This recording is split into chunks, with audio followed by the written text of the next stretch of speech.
Hello and welcome to this new version of Yak. That's version 0.9.8, and it's probably the biggest update I've made so far. There is a huge ton of new content, there are new features and so on. So the first one is the most obvious. I'm not going to talk about it too much. It's the DLC. So now in this version the content is now officially managed only through DLCs. I have already recorded and uploaded a very detailed tutorial that you can find by clicking on this button for English or French. This will open your browser and launch the tutorial from YouTube. So I'm not going to explain anything in this video. Those tutorials will give you all the details you need to know about it. So next feature, we've got the possibility to color the text in the journal. So this has to be done in Lua, so you have to code it, obviously. The documentation is up to date, and but in order to show you this, I have modified the way the dice results are displayed in the journal by default. So let's have Jack and Joe here have a fight. We are going to select Jack and make him punch Joe and open the journal. I've made a complicated formula, so there are dice that must be kept, there are explosive dice, and you can see the result is much more is much easier to read. Here we've got some things that are in red, the dice that must be kept are in black, while the ones that are discarded are grayed, and the explosive dice are marked with a red star, so it's very easy to check your total and so on. So it's much more compact, much more easy to read. So hopefully it's better. Next, if you remember last time I introduced a new small feature. We could trigger the death and attack animation with by only clicking a button here. Some people have asked me to put some shortcut on a keyboard, so now we have it. We can use the up and down arrows to make a character punch. Okay, I'm clicking the down arrow here, or the up arrow on the keyboard to kill or resurrect them. Right? Okay, so in the same vein, we can that's a small feature, a small new feature. We can make invisible all the selection tools here. Okay, that can be useful if you want to make some cinematic, or if you want to break your immersion the less possible, or if you are sharing your screen and you don't want your players to see what you are selecting and so on. So you just have to check this box here, and now you can see that the highlighting is gone. The green cursor when I select a pawn is gone, and the circle of selection is gone, but they're still active. So if I select this pawn and Ctrl+C, Ctrl+V it, then it's still there. I can select it, move it around, you see, but there is just no cursor, and I can select it using the circle of selection. It's selected, but it's just not visible. Okay, so again, this can be useful in some circumstances, although it's a gadget. For example, let's say you want to show a fight between two characters. Let's make it invisible again. All right, and so now I can select Jack, make him punch Joe, then Joe, make him punch back, and then Jack goes down. All right, so for that sort of thing, it can be nice little features.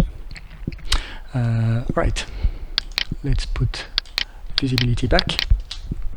Right, next we have some new content.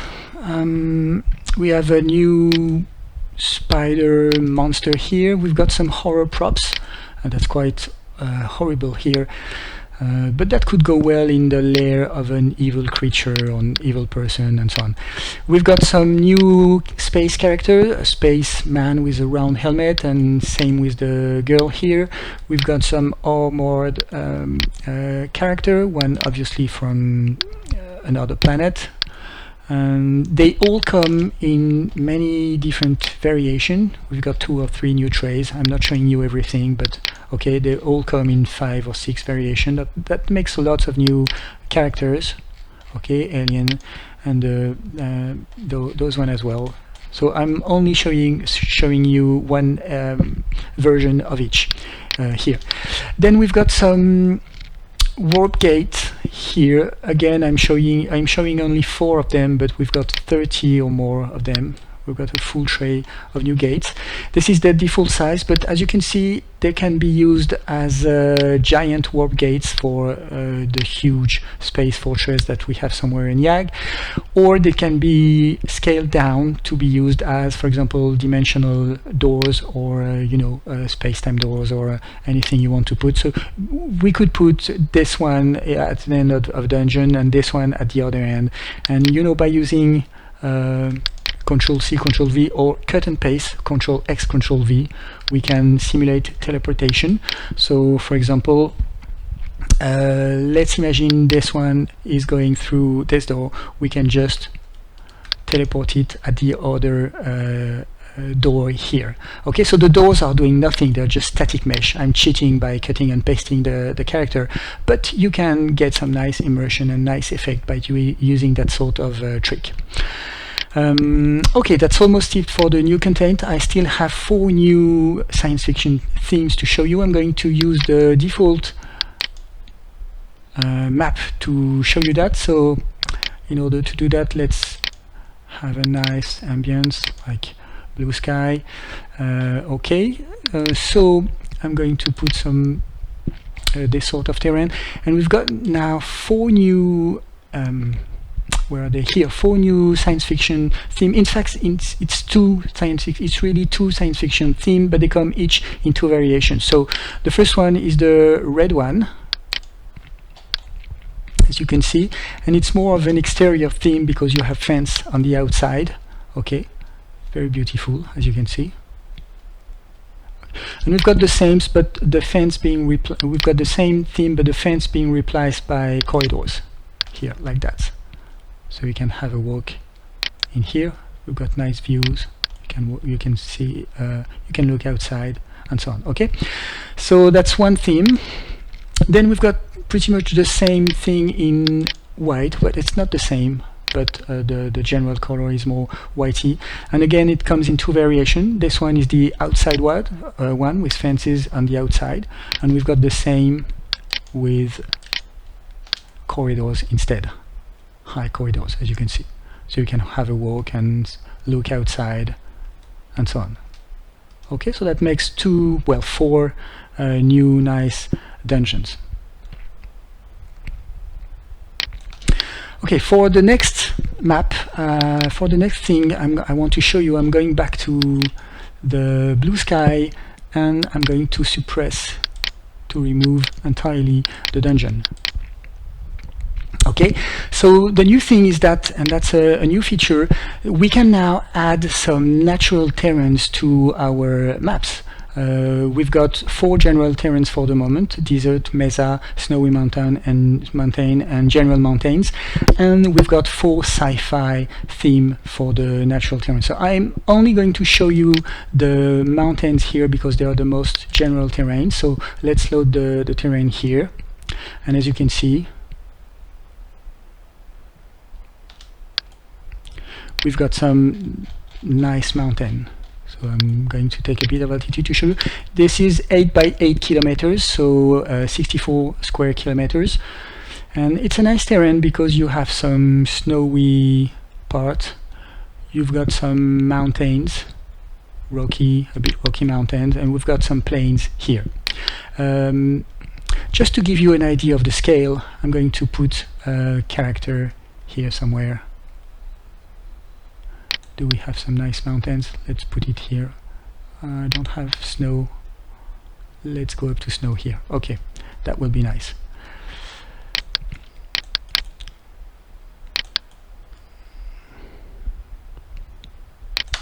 Alright, so let's put someone here, a dwarf. Okay, and you can see that the I'm going third person and attached to it, and you can see the scale of the terrain here is absolutely huge. Okay, so there's room for many adventures. Right. Okay, I'm not going to show you anything. Oh yes, there is a thing that can be useful. Well, very quickly. Let's go back to first person, accelerate a bit, and I'm going to find a low point. Where's the low point? Is there? Well, let's try here and put a square of water. Blue water. Okay. It doesn't look like much, but if I square it to its maximum, you can see that we can have now a nice river. Of course, we can move it on the side, and we can move it up and down and change drastically the nature of the terrain. For example, let's put it to 50 here, and you can see that it can become almost a sea. Okay, and if I put 100, I almost get an archipelago. So you can play with the terrain, you can play with the altitude of the water. Okay, you can do a lot of variation and do a lot of things. Again, I can't show you everything that you can do with those things. Just to remind you, there are 4 new terrains, so lots of variety here. Desert, mesa, snowy mountain, very beautiful, and there's very generic mountain that you can do a lot with. To finish the video, I'm going to show you one of the sci-fi terrains. I have prepared a small map. I called it, guess what, space, and just to show you how beautiful and how rich this can become. So this is one of the alien map. I have deleted the fog. We could put it back, of course, to get a different ambience, and I have put one of the new theme with a giant map here, as you can see. And I have somewhere a character. Am I in third person? Yes, third person. So I'm gonna go get Joe here. Okay, so he's got his spaceship, and as you can see, there is quite a lot to see in those terrains. Again, the scale is nice enough, so you have a lot of variety, a lot of different possibilities to move and to create adventure. So we could imagine he's just landed on this desolate planet, and his mission is, for example, to go check this abandoned base. So you can imagine the base would be filled with monsters, and we could go there by foot or by flying.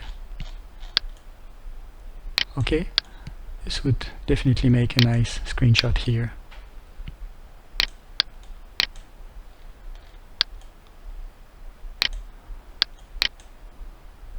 Right, and then we could land and just go first or third person and have a walk in the base.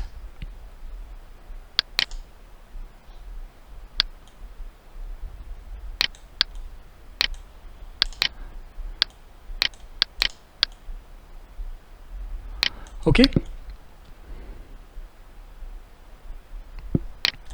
Let's go back to first person. So I'm afraid the video is quite long already, so I'm going to leave you on that note. There is so much to show you, but all right, I'm going to stop the video here. I really hope you enjoyed it, and if it's the case, then see you in the next. Thanks for watching, and bye-bye.